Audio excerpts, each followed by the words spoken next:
Okay, let's get into it. For this deep dive, we're looking at a cultural artifact that really captures a moment in time, the peak of the Cold War. It's this perfect storm of two huge mid-century American anxieties, the fear of communism, obviously, but also the fear of your own teenager. Right. It's that moment where paranoia just slams right into pop culture.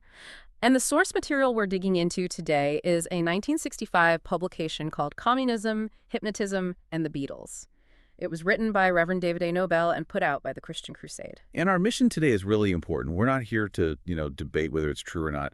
Our job is to act as guides. We just walk you through the logic of this document, and it's absolutely incredible thesis. It's like a masterclass in how a conspiracy theory gets built. It takes academic terms, real science, and just twists it all to fit a conclusion. And that argument is right there on the cover. I mean, if you ever see an original copy, it's a shocking piece of graphic design. You've got the Soviet hammer and sickle, and then there's this big hypnotic eye staring out at you. And below that, the faces of the four Beatles. The title page just spells it out. An analysis of the communist use of music, the communist master music plan. A master music plan. So let's boil it down. What is the core audacious claim that Nobel is actually making here? The claim is that the Communist Party orchestrated the entire rise of rock and roll, specifically the Beatles, that their global fame wasn't an accident. It was a sophisticated scientific psychological weapon, a weapon designed to use Soviet hypnotism and Pavlovian conditioning to just systematically destroy American youth from the inside out. It's psychological warfare. Psychological warfare disguised as pop music. That is a terrifying idea. So if this is a war, where does the plan even start? What's the end goal beyond just, influence? Well, it starts with something much darker than just manipulation or even brainwashing as we usually think of it. The source cites these authorities like a Dr. Leon Freedom, who claims the communists developed methods to destroy the U.S. that were, well, beyond anything known in psychiatry at the time. They give it a name. They call it menticide. Menticide. Wow. That sounds like something of a Philip K. Dick novel, not a geopolitical strategy. How does the source even define that word? What does it mean? It's defined as a psychological state that, and I'm quoting, produces a literal suicide of the mind. So the goal isn't to convert people to communism. It's much more nihilistic. The book says the point is solely to make minds sick, not healthy, to create frustrations. Basically, to create a generation that is mentally broken, incapable of functioning, let alone defending their own country. And the specific target for this? Yeah. Mental suicide plan.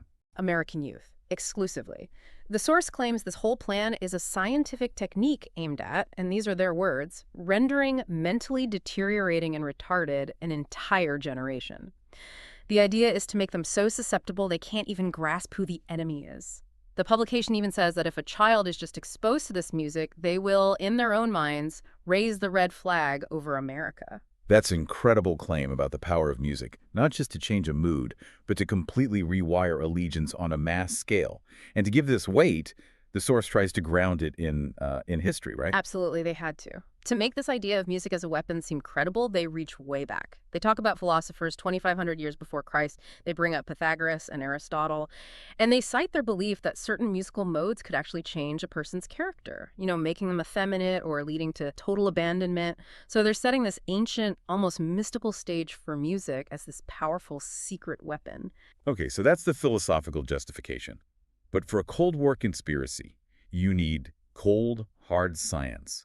And they claim to have it. They say the foundation for all this was built in Russian labs, specifically with the work of Ivan Pavlov, A.R. Luria, and K.I. Platonov. Let's really unpack the Pavlov connection, because that seems to be the linchpin for the whole theory. It really is. I mean, connecting Pavlov, the famous scientist with the dogs and the bells, connecting him to the Beatles is the key that unlocks the whole thing. Right. So everyone knows the basic experiment. Pavlov conditions a dog to associate a sound, or in this case a flashing light, with food. The dog salivates. But the crucial detail, the part the source really focuses on, is the next intellectual leap Pavlov supposedly made. Exactly. So after the conditioning is set, Pavlov takes away the actual food. He replaces it with just a label of food. And the flashing light still makes the dog salivate. The source calls this the re-reflex caused by a flashing light. Okay, let's pause on that. A re-reflex. Why is that one detail, the label of the food, so important to this entire conspiracy? Because for them, it proves that the communist plan can bypass reality. The symbol, in this case, rock music, can trigger a deep, automatic physiological response. even when the actual substance, healthy societal values, has been completely removed. It shows how symbols can just replace reality in the subconscious. So the music is the flashing light, Yeah. the symbol.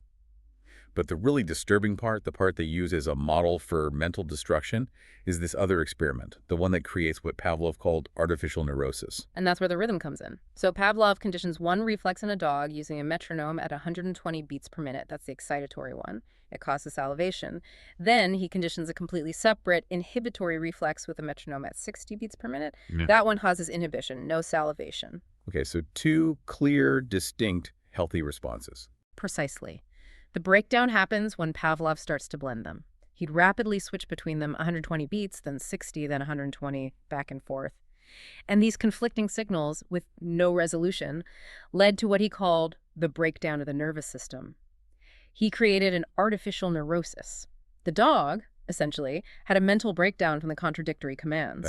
That's a fascinating and deeply unsettling experiment. But how on earth does the source justify leaping from a dog in a lab to, thousands of screaming teenagers at a Beatles concert? They say that experiment is the archetype of our young teenagers. That's the exact phrase. The argument is that American youth already have a built-in inhibitory reflex. Which is what? Their morals. Exactly. Their learned societal behavior, respect for authority, self-control. Yeah. And the destructive music, with its loud, insistent, shifting rhythms, acts just like those blended metronome signals. So it's not one particular rhythm that's dangerous. It's the conflict, the whiplash between different signals that scrambles the mental circuits. It's creating extreme excitement and extreme inhibition at the exact same time. That's the theory. And they argue this conflict shatters the established inhibitory reflex, and it plunges the listener into that state of artificial neurosis. A teenager in that state, according to the source, is just putty. They can't think critically. They can't defend themselves. It's a physiological attack. Which leads us straight into the second part of the title, hypnotism. This is supposedly the master key, how they turn that breakdown into actual mental suggestion, menticide. Right. And for this, they lean on another Russian scientist, A.R. Luria, a contemporary of Pavlov. Luria wrote a book called The Nature of Human Conflict, and it details his experiments from the 1920s on hypnosis and rhythm, specifically in children. So the source claims Luria's work basically wrote the instruction manual, how to use rhythm to destroy that normal inhibitory mechanism in kids and induce a hypnotic state. And they bring in a third scientist, K.I. Platonov, to explain the mechanics of it. Platonov describes the first stage of hypnosis as a progressive decrease in the tone of the cerebral cortex. And this is so critical to their argument. When the rational, conscious part of your brain powers down, the subconscious, the impulsive, suggestible part, becomes, and I quote, the master of the house. So the beat breaks down your defenses, and then hypnosis guides what comes next. But the plan didn't start with the Beatles, did it? The source says this was incubated much earlier, with much younger kids. Yes, and this shows you the alleged long-term thinking behind the plan. They claim that communist-linked companies like Young People's Records and the Children's Record Guild were putting out so-called sleepy songs, just seemingly innocent children's records playing in homes all across America. And they bring in another expert witness here, a Dr. William J. Bryan, Jr. They do. Dr. Bryan, who the source presents as an authority on this, analyzed these records. He looked at one called The Little Puppet and stated with no ambiguity that these were, quote, strictly hypnotic induction records.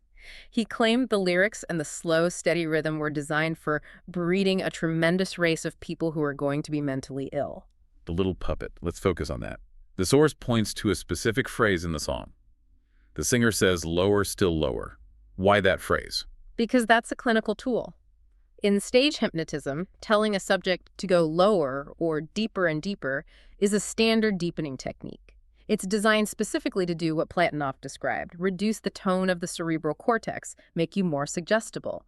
The source is alleging that this gentle kid song was actively programming children for helplessness. That is just a chilling interpretation of a children's record. And they add another layer of paranoia with the alleged political connections. Oh, yeah. They point out that mainstream publications like the New York Times and Good Housekeeping actually endorse these records. So in their view, the American establishment was an unwitting accomplice. And then in the footnotes, they connect the record companies to people associated with communist front organizations. They specifically name folk icons like Pete Seeger and Woody Guthrie as part of this. So if we follow their logic, They set the stage with Soviet science, they perfected the hypnotic techniques on children, and then, 1964, the ultimate tool of mass-produced menticide arrives, the Beatles. They're seen as the culmination, the efficient, industrialized final product of the communist master music plan. The source describes their music with this really aggressive language. Loud, primitive, insistent, strongly rhythmic, all mixed with what they call mass hypnosis. The sound itself is allegedly engineered to trigger that same neurosis from Pavlov's lab, but on a massive scale. And they don't just say this. The document uses these really vivid, specific anecdotes from Beatles concerts as proof that this breakdown was happening in public all over the world. The reports are intense. They mention injuries in Australia and Vancouver. I think at one show, 100 people were reportedly stomped, gouged, and assaulted in just under 30 minutes. But the main evidence they use is from a Dr. Bernard Sable. He reported on a concert in Seattle, August 1964, with 14,000 teenagers. And what did Dr. Sybil claim he saw? He describes a complete loss of control, mass hysteria. He said he saw teenagers turn into screaming, unrecognizable beings. He called the whole thing an unholy bedlam. His professional opinion, as reported in the source, was that the music is a very destructive process and that it engages kids in a mad, erotic world of their own without the reassuring safeguards of protection from themselves. Unholy bedlam.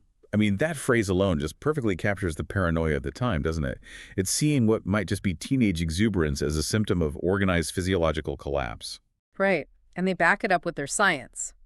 The source claims the raw rhythm directly affects 3 areas of the body, the muscles, the glands, and the skin, and that this combination induces emotional instability, disorganized behavior, riot, and eventually revolution. The end goal, they write, is destroying our society by using its own youth against it. And to wrap it all up with a bow, they claim the Communist Party itself admitted it. That's their smoking gun. The source quotes The Worker, which was the official Communist Party publication, and it allegedly said that rock and roll represents a breakthrough for the social rebellion.